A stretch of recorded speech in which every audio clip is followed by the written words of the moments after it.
Hey guys, welcome to my channel, Math for Teens. In today's video, we're going to be doing a vector demonstration problem. So basically, if I have a half circle, the question is asking us to prove that any triangle inscribed inside of this half circle is a right triangle. And so how would you do this? And so this is an interesting introduction to vector demonstration problems, I guess, because you can't actually work with any numbers. You're not really going to be using too much algebra. It's more some reasoning and obviously vector operations like dot products, cross products, etc. So I'm just going to tell you guys how I worked around this problem. So let's say each side of our triangle is made up of a vector. So we have vector A, vector C, and vector B. And also, being inscribed in something means that all of your, in French we would say sommet, all of your vertexes are along that object. So all of the vertexes of our triangle have to be on our half circle. Now this means that one of the sides of our triangle, it will have the length of the diameter, right? And so if this is R, our diameter has a length of 2R. So the length of A is equal to 2R, where here R is a scalar, it's just the radius of our circle. Now the next thing that I did while solving this is I made a vector R. Now it's R with an arrow, it's a vector. This vector here in brown. And the purpose of this was because obviously we're working with a circle, so I would like a half circle. And so I would like to find relationships between A, B, and C. So let's just know that we have a vector R here. And now, one last step before we can really get into reasoning is, what does it mean for us to have a right triangle? Well, a right triangle has an angle of 90 degrees. And so obviously this is not going to be 90, this is not going to be 90. The only one that visually here I'm going to say is 90 is potentially this angle here. Now that's between B and C. So for two vectors to be perpendicular to one another, as B and C would be if that's a 90 degree angle, their dot product must be equal to 0. And that's because a dot product is essentially the magnitude of a projection of one vector onto another times the length of that vector itself. And so if the magnitude of a projection is 0, that means that your two vectors are simply perpendicular, and so your dot product will be equal to 0. So maybe I'll draw this out really fast. So if I have like vector, A, or this is B for example, and this is A, its projection is simply, I would find a right triangle here, and the projection would be the horizontal length of that projection. So the horizontal component of my vector that is in the direction of B, this would be my projection P. Now if A and B are perpendicular, that quite literally means that they don't share like the same components, right? There is no horizontal component of this vector along here, right? The angle is 90 degrees. So the horizontal component, it's A cos of theta, where this is theta, that would be the length of my projection. And so if here theta is 90 degrees, the length of my projection, and this is A, it would be A, or the magnitude of A cos of 90. Cos of 90 is just 0, so it's equal to 0. Basically, this is just explaining why the projection of a vector onto a perpendicular vector is 0. And yeah, since the dot product is just the length of a projection times this vector times B itself, if the projection is 0, the dot product is 0. So now let's get into writing some equations. So I have B dotted with C, because I'm assuming they're perpendicular, B dotted with C must be equal to 0. Okay, and that's kind of, this here is the most we can do right now before we start using our vector r over here. And to be honest, I just came about this while playing with numbers, really just looking at what relationships I can make. And I guess the more you do that, maybe the faster it happens. So r is here, it's a vector going like that. Okay, so what can I do from here? Well, I know that this, and we'll put arrows because, you know, these are vectors. I know that this is half of A, this distance, right? Because that's the center of my circle. So this distance is 1 on 2A.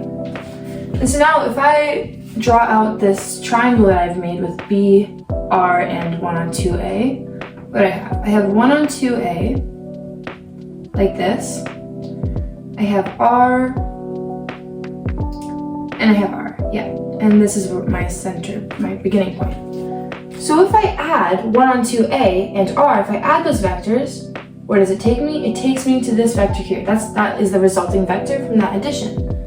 And this is just B. So I get the equation B is equal to 1 on 2A plus R. Okay, now what else can I do? Well, the next thing I did was I looked at C with the same logic. Here I have, well, C is pointing like this.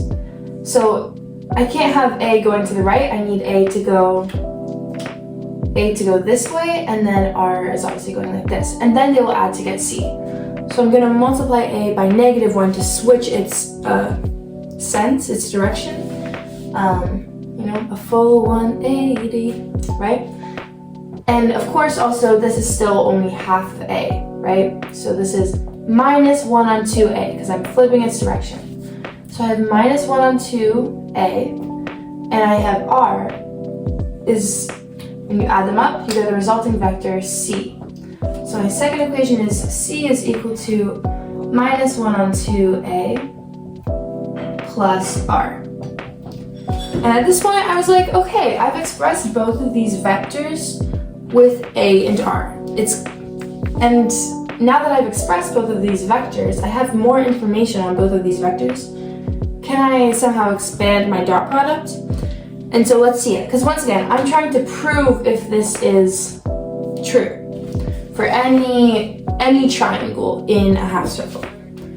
So I'm going to erase some stuff. Okay. So now I'm going to write out, I'm going to replace B with this expression here. So 1 on 2A plus R dotted with C, which is just -1 on 2A plus R. What will that be equal to? And now we use an important property of the dot product, and it's distributivity. So just like when you do multiplications, like, you know, A plus B times C plus D, you're gonna do A times C, right? Plus A times D plus B times C, right? You guys get it, plus BD. It's the same thing with dot products, and I think I'll make a video soon on kind of demonstrating these laws, but for here we're just gonna use them to our advantage, I guess. So here with dot products, I'm not just doing a standard multiplication, I'm dotting them. So what this will become is, you know, 1 on 2A dotted with -1 on 2A. It'll be 1 on 2A dotted with R. It will be R dotted with -1 on 2A.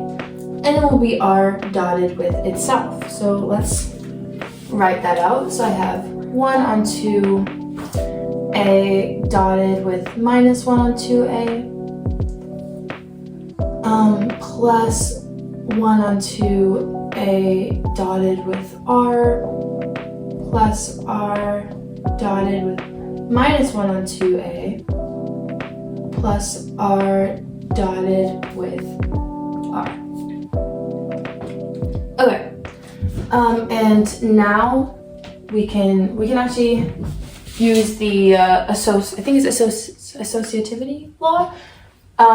Basically, it's that if I have a scalar multiplying a dot product, it can just be, well, if I have a scalar multiplying a vector and I'm dotting that to another vector, it's just that scalar multiplying the dot product of those two vectors, if that makes sense. So if I have, you know, ku dotted with v, that's just the same thing as k times u dot v, right? Okay, so this here, it becomes minus 1 on 4, a dotted with a. And here, what I have is 1 on 2, a dotted r, and if I move this, I have minus 1 on 2, a dotted r. Because remember, order doesn't matter for dot products, so a dotted r is the same thing as r dotted a. So these two actually cancel, right? They're opposites, negative signs. And remember, dot product is going to give me just a scalar. It will give me a number.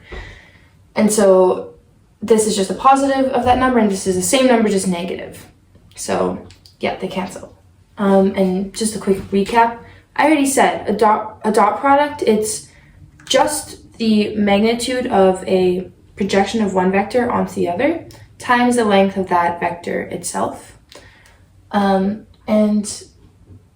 yeah, so I'll make another video on that. But these two, like I just said, they'll cancel. And then we have plus r dotted with r. Now the thing with, well, as you can see here, we have two same vectors dotting themselves. And now let's explain that. So if I'm multiplying, if I'm dotting, you know, a with a, well, I already know that, well, what is the magnitude of a projection? That's just like we did before, the magnitude of a on a. That will just be a times the cosine of the theta between our two vectors. Now here theta is obviously 0, so cos of 0 is just 1, so it's just a. So the magnitude of my projection is a, and the magnitude of the vector itself is a. So it's a times a, so it's just the magnitude of a squared. That is what you get when you dot a vector with itself. So here, this becomes minus 1 on 4, magnitude of a squared, and the same thing here, plus the magnitude of r squared. And now we get to a cool little trick with the setup, and it's that this length is the diameter, right? So the diameter is d is equal to 2r, and the length of d is the magnitude of a, right? The a spans the entire diameter. So the magnitude of a is just equal to 2r. And obviously this vector r, it goes from the center point to any other point on our circle. Its magnitude is just the radius, right? That's how we defined it. So the magnitude of r is just r. So now we can replace this here. So I have, this is still b dotted with c, guys, right? B dotted with c is equal to minus 1 on 4, 2r, it's magnitude of a, squared, plus r squared, right? And what do we get here? We have minus 1 on 4, 2 squared is 4, r squared is r squared, right? Plus r squared. My 1 on 4 and my 4 cancel, so I get minus r squared plus r squared, and it's equal to 0. Now, because my dot product is equal to 0, like we just showed, that means that the two vectors are orthogonal. So because they're orthogonal, they form a 90-degree angle, and so this triangle has to be a right triangle. Thank you for watching, guys, and yeah, I hope your math journey continues going great.